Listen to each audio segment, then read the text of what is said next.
Hello students, क्या हाल है। मैं BWC वाला, आपका हम सबका ब्यूटीफुल चैनल BWC वाला ऑफिशियल। मैं आपसे एक इम्पॉर्टेंट बात करना चाहता हूँ।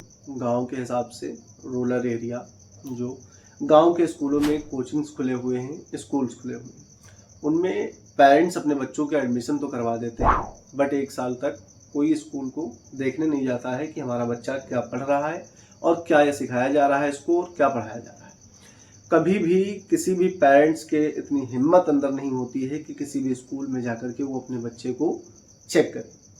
सबसे पहला पॉइंट्स। दूसरे पॉइंट्स की अगर हम बात करें, कुछ पॉइंट्स हैं उनके बारे में हम डिस्कस करेंगे कि किस प्रकार से स्कूलों का माहौल बना हुआ है और उन पेरेंट्स का माहौल है जो अपने बच्चों को एडमिशन तो करवा देते हैं बट चेक करने कभी नहीं जाते हैं, क्योंकि उस स्कूल में चेक करने इसलिए नहीं जाते हैं कि टाइम पे वो अपनी फीस नहीं जमा कर पाते। अपने बच्चों की जब तुम फीस नहीं जमा कर पाओगे तो मास्टर से क्या ही तुम सवाल पूछो।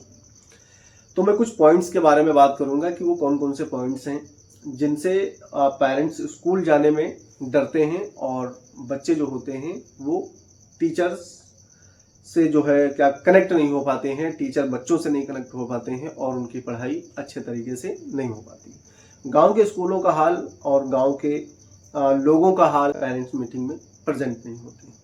दूसरी बात, प्रेजेंट कैसे हों, क्योंकि उनके बच्चों की फीस बाकी होती है, इसलिए वो स्कूल पहुंचने में उनको क्या आती है, झिझक आती है कि मैं वहां जाऊं तो कैसे जाऊं। थर्ड नंबर पे, वो स्कूल ढूंढते हैं जिन स्कूलों में फीस कम होती है, चाहे पढ़ाएं कैसा भी और रिजल्ट उनको कैसा आना चाहिए कि हम 150 रुपए दे करके हम अपने बच्चों को एक अच्छा एक कैरियर उनका बना सकें, एक कैरियर अच्छा सेट कर सकें। तो ऐसी भूल बिल्कुल मत करिएगा। स्कूल में अगर फीस कॉस्टली है तो वहाँ की पढ़ाई भी क्या होगी, कॉस्टली, अच्छी तरीके से पढ़ाया जा रहा होगा।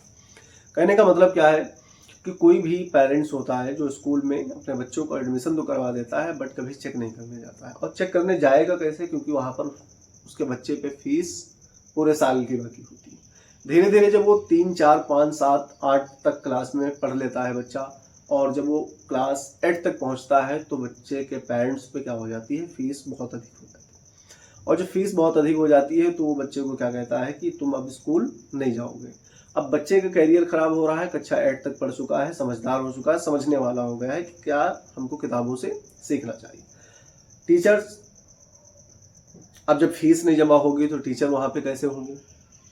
नेक्स्ट ईयर में लाखों हजारों की फीस उनकी मर चुकी है, लोग ले लेके भाग गए हैं, अपने बच्चों का एडमिशन कटवा लेते हैं, वहाँ से नाम कटवा लेते हैं। अब उस स्कूल में टीचर किस प्रकार के रखे जाएंगे, उस स्कूल में टीचर वही तो रखे जाएंगे जो 2500 3000 में काम करते हैं। और 2500 3000 में टीचर जो काम कर रहा है वो टीचर क्या ही पढ़ाएगा तुम्हारे बच्चों को, ये हमारी समझ में नहीं है। अगर आप ऐसा सोच रहे हैं कि हर स्कूल में पढ़ाई होती है तो मैं भी मानता हूं कि हर स्कूल में पढ़ाई होती है, पढ़ने वाला चाहिए, लेकिन उन स्कूलों का माहौल देखिए जिनके पास प्रैक्टिस नहीं है, जिनके पास एजुकेशन के पॉइंट्स नहीं है, जिन्होंने कभी पढ़ा ही नहीं है उस सब्जेक्ट को, वो टीचर कैसे तुम्हारे बच्चों को डिफरेंट सब्जेक्ट पढ़ा सकते हैं। टीचर तो ऐसे ऐसे पढ़ा रहे हैं देहात गांव के स्कूलों में कि वो खुद तो आर्ट्स से करके बैठते हैं और वो पढ़ाते हैं साइंस की बुक्स। अब तुम ही सोच सकते हो, जो व्यक्ति कभी कलम ना पकड़े और उसको अचानक तुम कलम पकड़ा दो और उससे कहते हो एक लेटर लिख डालो, तो क्या वो लिख डालेगा? नहीं लिख पाएगा। जिस व्यक्ति ने कभी हेलीकॉप्टर्स के अंदर बैठा ना हो, उसको बगैर बताए किसी भी गाइडेंस के उसको बोल दो कि तुमको प्लेन में हेलीकॉप्टर्स के अंदर बैठना है, तो क्या बैठ जाएगा? ऐसा आप समझ सकते हैं कि जिन टीचरों को साइंस के बारे में ज्ञान नहीं है, साइंस के बारे में कभी पढ़ा नहीं है, साइंस के बारे में कभी सुना नहीं है, उन टीचर्स को चांस दिया जाता है, उन टीचर्स को जो है आवर्स दिए जाते हैं, घंटे दिए जाते हैं कि साइंस की क्लास में तुम जाकर के एक घंटा या 35 40 मिनट तक अपना टाइम उसमें तुमको करना है। अब ये बताइए, जो टीचर साइंस में कुछ नहीं जानता है, ना तो केमिस्ट्री के बारे में उसको पता है, ना फिजिक्स के बारे में पता है, ना उसको बायोलॉजी के बारे में पता है, तो वो टीचर कौन सा टॉपिक पढ़ाएगा जाके?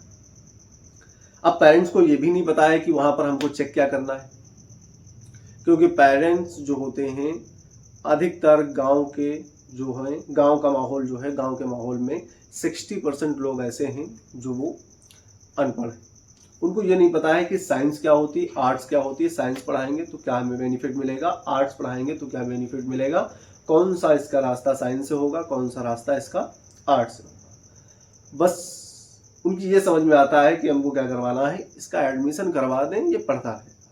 एडमिशन करवाने से काम नहीं चलेगा, उससे पहले उसकी चॉइस पूछिए, फिर उसके बाद उस क्षेत्र में उसका नाम लिखवाइए। अगर बच्चा साइंस में इंटरेस्ट रखता है तो उसका साइंस में एडमिशन करवाइए, अगर आर्ट्स में इंटरेस्ट रखता है तो उसका आर्ट में जो है एडमिशन करवाइए। बच्चे की चॉइस पर ही उसका एडमिशन करवाएं, ना कि किसी के दबाव में, ना तो स्कूल टीचर्स के, ना तो अपने पेरेंट्स के टीचर पे अपना एडमिशन मत लें। जो आपको अच्छा लगता है पढ़ने में, आपने क्लास 1 से लेकर के क्लास 8 तक खूब अच्छी तरीके से पढ़ा। आप कुछ सब्जेक्ट में वीक रहे होंगे, कुछ सब्जेक्ट में स्ट्रांग रहे होंगे। अगर आप आर्ट्स वाली सब्जेक्ट में स्ट्रांग रहे हैं तो आर्ट्स वाली सब्जेक्ट को चुनें। अगर आप साइंस के सब्जेक्ट में स्ट्रांग रहे होंगे अपने क्लासों में तो क्या करें, साइंस वाली बुक को ही चुनने की कोशिश करें, क्योंकि आपको इंटरेस्ट उन्हीं बुक्स में आता है जिनमें आपको मज़ा आता है पढ़ने में, आपको लगता है कि इसमें मैं कुछ कर पाऊंगा, तो वही सब्जेक्ट चुनने की कोशिश करें। क्लास 9th में अचानक किसी के भरोसे अपना एडमिशन ना लें, बल्कि अपने आप से खुद से सब्जेक्ट सिलेक्ट करें कि हमको कौन से सब्जेक्ट पढ़ने होंगे और कौन से हमारे लिए ईजी रहेंगे। क्लास 10th हो जाता है, क्लास 10th के बाद में, अब क्लास 10th तो जनरल है, क्लास 10th में तुमको साइंस तो पढ़ना ही पढ़ना है, चाहे वो आर्ट्स का हो चाहे वो साइंस का हो। क्लास 12th में जब वो पहुंचता है, यानी क्लास 11th में जब एडमिशन लेता है, तो क्लास 11th में क्या हो जाते हैं, रास्ते डिफरेंट हो जाते हैं। साइंस अलग और आर्ट्स अलग। अब साइंस भी दो भागों में डिवाइड हो जाती है, एक मैथ से साइंस हो जाती है, एक बायो से साइंस हो जाती है।